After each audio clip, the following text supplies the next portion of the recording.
All right, on this episode of Bouts, talking to an individual who's got a big fight going January 25th, co-main event welterweight feature, and it's taking place between Rafael dos Anjos and Michael Chiesa, and I've got Michael on the show right now. How's your day going so far there, man? Man, it's going really good. Had a really good hard practice this morning with my team back home here in Spokane. Feeling sharp, man. Everything's on point. Feeling really good. Yeah, well, it seems like you're getting in a lot of great work in general, just in a lot of different regards. Like I saw you were training at UFC PI a little while ago, but also like the training you've been doing with Gordon Ryan. How's it been training with a guy like Gordon Ryan, who a lot of people regard as the best, open weight grappler on the planet? Well, one thing's for sure, that guy. It's awesome to be. It's one thing to be in the presence of goats. It's one thing to be. Let me rephrase that.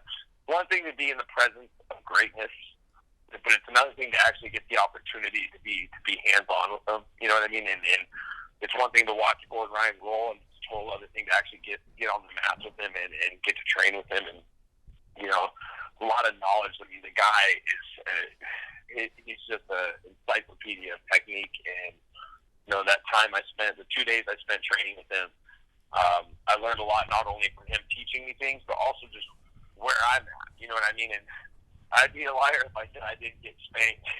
That guy's really good. But I also learned that even though he kicked my butt, I also learned I'm a really good freaking grappler. You know what I mean? And I got a lot of good takeaways that I can implement into my game from a technique standpoint, and I got a lot of takeaways just from confidence. You know what I mean? I feel even though he totally kicked my butt, I still left those training sessions with a certain sense of confidence. You know what I mean? So I can thank him for that. It's a pleasure to train with the guy. I mean, a lot of people they read the stuff on the internet.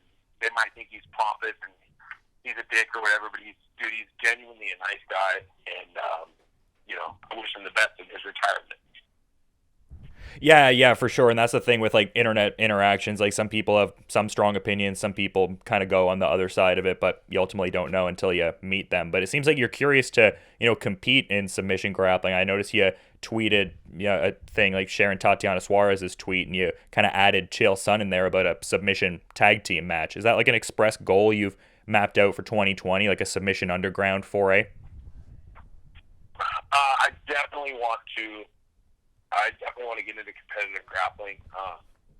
The last time I competitively grappled, I lost to Carlos Diego Tejeda in Austin, Texas at the Honored Invitational. I really wasn't training for it like I should have been.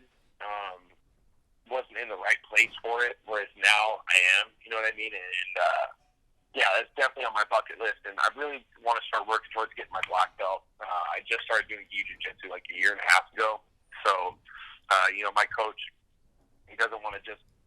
I'm a lot of people complain that I'm a blue belt because I've been training so long, and from a skill standpoint, I'd like to think I'm a lot higher than a blue belt, but he's just not going to give me my blue. He's just not going to rank me higher just because of that. He's going to make me go earn it. So that's part of my goal, is to definitely compete next year in no gi and the gi. I'd like to compete at Submission Underground. I got to thinking about that tweet that I put out about doing a tag team with Tatiana Suarez. I think that'd be fun, but I think a funner one would be, that would be really exciting for the fans, would be me and Juliana Pena, since she is my teammate. Me and Juliana Pena versus Vanderford and Paige Van Sant, I think would be a lot of fun. You know what I mean? Because, they're teammates. Julie and I are teammates. We're both from the Northwest. It'd be a lot of good fun. There'd be a lot of fun things to do, but just all in all, I just would like to compete grappling a lot more, for sure. That would be quite the tandem for sure, but you mentioned Juliana Pena as a training partner. I'm wondering, ahead of this RDA fight here, who are some of like the main sparring partners you're getting in that work with? Well, I went over to the west side of Washington to train with my buddy Joey Parati, and he's actually fighting tonight in 1FC, so good luck to my homie Joey. So I went over, got some work in with him and some of his other teammates that are lefties, and then just a lot of my guys back home. We all do a good job. We're a we're a smaller team with a lot of high level talent, and so we're always making adjustments to, you know, if Sam's fighting a guy that fights a certain way, we're always making adjustments for each other. You know, so I'm definitely training with my guys back home, Sam Cecilia, Austin Arnett, Jake Sebastian, a few other guys that like to keep under the radar, my secret weapon, you know what I mean? I'm going to head to Boise, finish off some training next week with my teammate Tyler McGuire, former 1FC welterweight contender, still a contender. He fought for the belt against Sebastian Cotton, came up short. You know, he's looking to get back up at the top and go fight for that title again. So I'm going to go get some work in with him and some other guys down there. And it's been great, man. You know, the good thing is, my last fight was against the lefty, Diego Sanchez. So I'm pretty geared towards fighting a left-handed guy. And surprisingly, training for RDA, the way we approached the Diego Sanchez fight has a lot of similarities to how we're approaching this fight. So it's really just kind of been like keeping the ball rolling, if it ain't broke, don't fix it. So we're getting that good work in right now, and everything's really coming together. Yeah, and this must be an opportunity you're massively excited for, just in the sense that both of you have experience at both lightweight and welterweight, with RDA being the former lightweight champion. And I've heard you describe in some interviews that this is the toughest test of your career and whatnot. How does it feel to be getting this matchup, and how excited are you to showcase your skills in this caliber of a matchup? Oh, this is what I live for, man. I'm not here to be second best, man. I'm in this sport to become the best in the world, and I'm getting in a tough matchup. I'm getting all that and then some with RDA. You know what I mean? This is a guy that his last 6 losses have been to Khabib Nurmagomedov, Tony Ferguson, Eddie Alvarez, Leon Edwards, Mark Houston, Colby Covington, the best of the best. You know what I mean? So I got to go out there and do it better than these guys. You know what I mean? And that's a really tall order. But I don't have a lick of doubt that I can't do that. You know what I mean? I believe I can go out there and I can do it better than those guys and get into that upper echelon of opponents. You know what I mean? He's ranked number 5, and if I want to take that spot, I got to go out and do it better than those guys did before me. So I'm really excited for the opportunity. He asked for this fight, and I took no offense to it. I'm just excited for the opportunity to compete against him, go out there, lay it on the line, and go claim what's mine.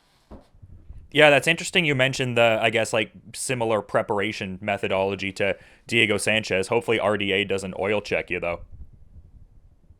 Yeah, RDA's he's a gentleman.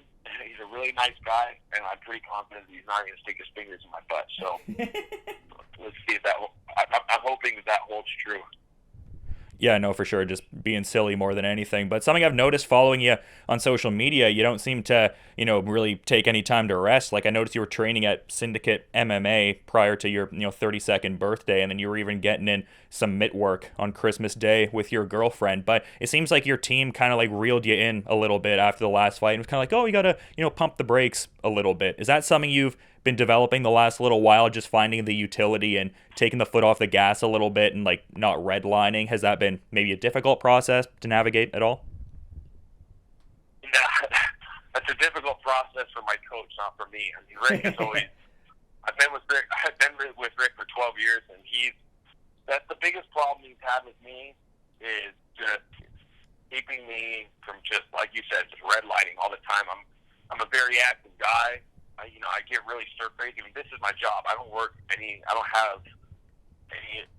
I'm all in on fighting, so I'm not out working another job doing anything else. This is all I do. So for me, when I don't have a fight, I feel like it's an injustice to not go train 2 or 3 times a day, even when I don't have a fight. So it's Rick's job that when I show up to practice, he's always trying to, like, if I don't have a fight, like, negate me from, like, everyone, if other guys have fights, like, oh, I want to spar too. And he'll be like, no, you just sit on the side and watch. You know what I mean? You don't need to do this right now. So, and, honestly, I've gotten a little better about that.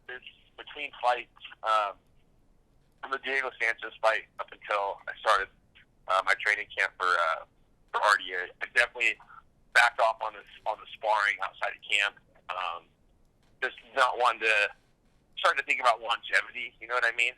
I'm always training hard all the time, and I'm not going to stop doing that, but I definitely realize that there are some things that I do need to adjust, and going full contact all the time is not the best move for me. So I did a good job myself, keeping myself out of situations like just the hard sparring out of camp all the time. I don't need to be doing that. So, I was smarter about that, but I'm definitely always pedaling the metal training all the time. It's hard not to, you know what I mean? It's my job, so. Yeah, for sure. No, I mean, it's a very fine science because you want to put in the maximum effort, but you don't want it to be, detrimental to your progression. But it seems like you're finding a happy medium lately. Oh, yeah. Yeah, and the good thing about it is I started to train in gi jiu-jitsu a year and a half ago. That's been a good tool for me to train, because I'm always want to train all the time. You know what I mean? That's just how I am. That's how I'm geared. And the good thing about doing jiu-jitsu now and starting to do that is low impact. You know what I mean? There's not a lot of residual damage. You'll get your cuts and your nicks and bruises here and there, but it's a healthy training I can do all the time that's not going to burn me out. You know what I mean? So that's been really nice, but it's just hard. It's hard for me to, in between fights, I get done with the training camp. I get done with the fight. I'm already thinking about a million other guys who can potentially fight and, keep me up at night and get me out the door to go train and keep myself busy. But, you got to find a fine balance between being stupid and being smart. You know what I mean? I think it'd be stupid to not train. I don't think that you should just sit around and do nothing until it's time for training camp. That's not how you get better. That's just you're just the same guy every time out, and I don't feel like you give yourself the best opportunity to win. But you got to be smart. You know what I mean? If you're going to train all the time, you got to be smart about it. I've been better about that. Especially all the work I'm doing with UFC PI. Not only do I go there a lot, but I'm talking to Bo Sandoval, the head strength coach at PI. I'm talking to him all the time. He always has me on a program in and out of camp. So, and it's smart work. It's hard work, but it's not stuff that's going to put me at risk to be excessive when I don't have a fight. So, I've still got that pedal to the metal mentality. I'm always trying to maybe not redline it. I've got the high RPMs all the time. You know what I mean? But, everything's going. I'm in the right place for these big fights right now, man. In and out of camp. I'm training the right way. I'm preparing the right way. I'm in the right weight class. Everything's just good, man. Yeah, you're positioned in a pretty favorable way, but I've been talking about the change of weight class and everything, but you changed things up with the signature mullet there a little bit. I'm kind of curious, now that you're out of the picture a little bit, do you have any like pound for pound mullet rankings in the UFC? Because there's a couple prime ones out there. Well, I mean, it's obvious. Ricky Simone takes the cake. I mean, that thing is... It's pretty wicked, man. I mean, he's got his own little flair on it. It's not just a mullet. It's like he's got like this cool little comb over thing, and it's nice, man. And my girlfriend's in the other room. She probably won't want to hear this, but I got a little hair growing up the back of my hat right now. And got me thinking about maybe pulling the trigger on getting a second one going for this fight. I see these guys. I'm like, man, you guys forgot who's the real mullet. You know what I mean? Who had the real shit? That was me. Me in 2018, I had a nasty one. So it got me thinking about maybe pulling the trigger on it, but we'll see what happens. Yeah, I guess we'll see as we get closer to the fight here, but kind of wrapping things up. I mean, I'm noticing on social media you seem to dig a decent variety of music. Like All That Remains seems to be a band you're into, and then you shouted out Juliana Pena for showing you Blinding Lights by The Weeknd. I'm kind of curious, what music do you generally train to? Like, are there a go-to set of artists, maybe certain genres you gravitate to? What's the music like when you're training? Oh, man, my training music is pretty diverse. So if I'm lifting weights, it's a lot of Metallica and Iron Maiden and Ozzy Osbourne and things like that. All That Remains, Gemini Syndrome. Yeah, some hard rock, some classic rock, but mainly a lot of Metallica. And then when I'm doing like my grappling and my MMA stuff, I really like a lot of like EDM and kind of house music, like that upbeat type of stuff. I think I got that just from like when I first started training with Rick, he kind of always had that type of music on. So I like stuff with like a high rhythm, you know what I mean? That's not, and it's really interesting because I don't really listen to EDM unless I am training. It's not something like I get in the car and I just like put it on. But, when I'm, like, driving, I'm just hanging out. Like, I like to listen to a lot of rap. Yeah, I've got, like, I'm a total mutt when it comes to music. I don't really have one particular genre that I stick to. I'm kind of all over the map. I just don't really listen to a lot of country music. I got, like, a couple songs I like. But, I got, like, Italian opera on my phone. I got, like, a lot of weird things going. So I got a distinguished taste when it comes to music. I like a lot of everything. No, that's a good way to be. I feel like I'm a similar way as well. But you've been really good with your time, and I want to be mindful of that for sure, man. Is there anything you want to add as a parting thought as we're wrapping up here, though? Yeah, I just want to tell everybody tune into my fight, man. January 25th. It's going to be a really, really, really good matchup for the fans. Co-main event feature in Raleigh, North Carolina. I'm excited. I just want to thank my fans. I want to thank my team. Tell my mom I love her. And kudos to the best manager in the business, Daniel Rubenstein.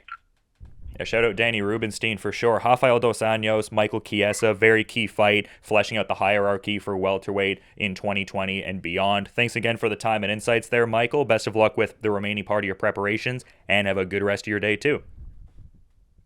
You too. Thank you, sir.